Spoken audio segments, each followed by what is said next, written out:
Hi, this is Alex from phpacademy.org with a video tutorial for the new Boston. In this video we are going to take a look at jQuery plugins. Just take a look at what they are, what they can do, how we would search for plugins, and some other information as well that might help you when you're going and choosing a plugin to use. Now obviously when we have a normal file, for example I just have index.php open in my browser, we've included jQuery and perhaps an external script if required. However, that's not always necessary. Obviously the external script just goes ahead and makes sure we don't need to use any JavaScript on this page. We just include the file. Now if you wanted to go ahead and actually add to the current jQuery library, there's a list of plugins available on the jQuery.com website. So if we go over to jQuery.com, we can go ahead and click the plugins tab. You can browse here. The main page that comes up is browsing by type. However, let's just go ahead to top plugins and take a look down the list. Now plugins are essentially built for the purpose of if you have some kind of functionality you need to add to your website, however you're not comfortable with writing it yourself and you need a quick way to implement something, usually visual, into your script. There's a lot of options available in the form of plugins. So just looking down this list, you can see a few already. We're going to go over and we're going to take a look at the, let's have a look, let's find it. Let's just come down the page. We've got one here called, where is it gone?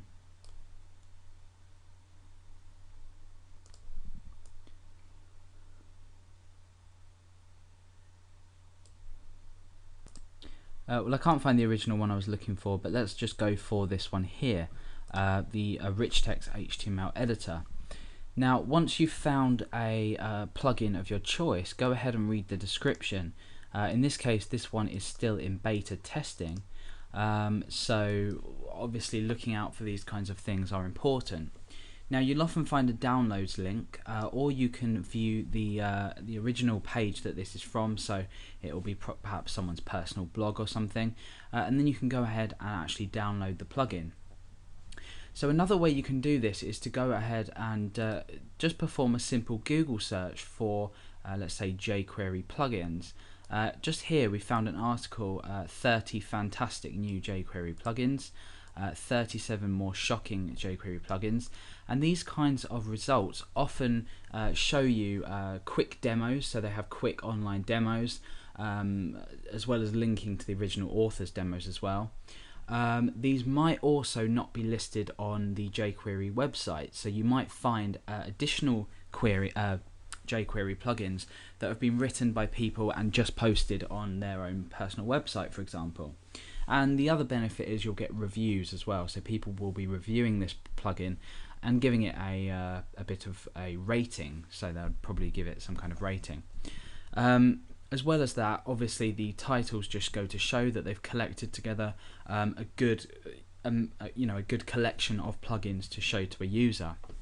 Obviously they wouldn't be blogging about it if they weren't very good. So plugins can be implemented into a page once you've downloaded them, as you would jQuery. We've already mentioned that briefly, and you would do it somewhat similar to how we've done it here, but obviously you would always go ahead and read the instructions on the user's website or the plugin description on jQuery.com.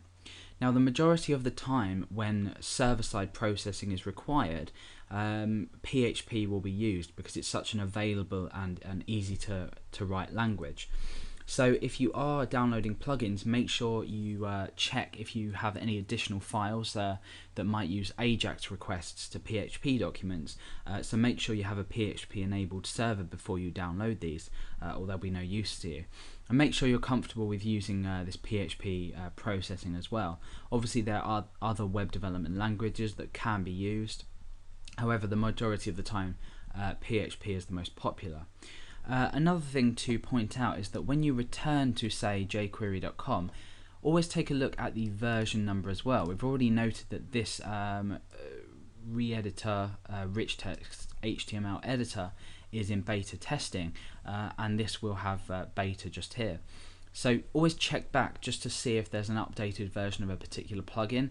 This might be for security reasons, this might be for functionality reasons, it might even be edited or changed to keep up with jQuery original library, so you might see new functions appear, or if you use a different version of jQuery, a more updated version, you might see the functionality in the plugin disappear because something might have changed. So always check back on either the author's website or jQuery.com, depending where you got this from, to check the latest version.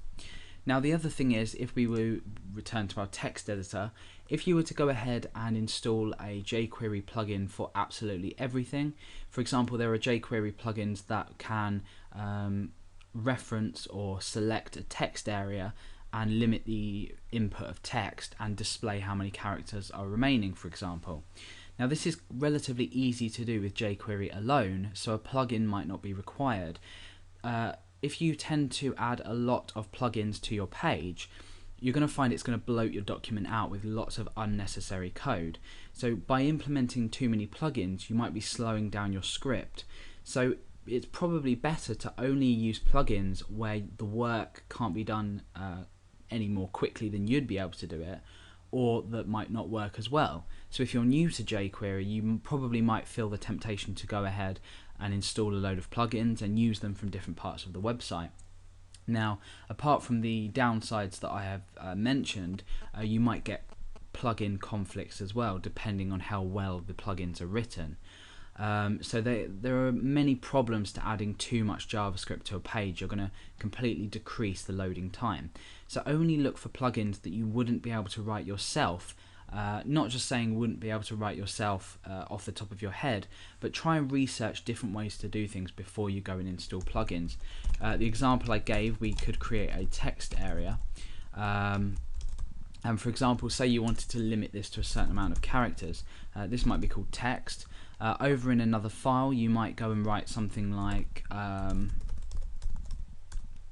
text dot counter, for example, or countdown, and this might implement some kind of system to say allow only 200 characters and count down as the user starts typing.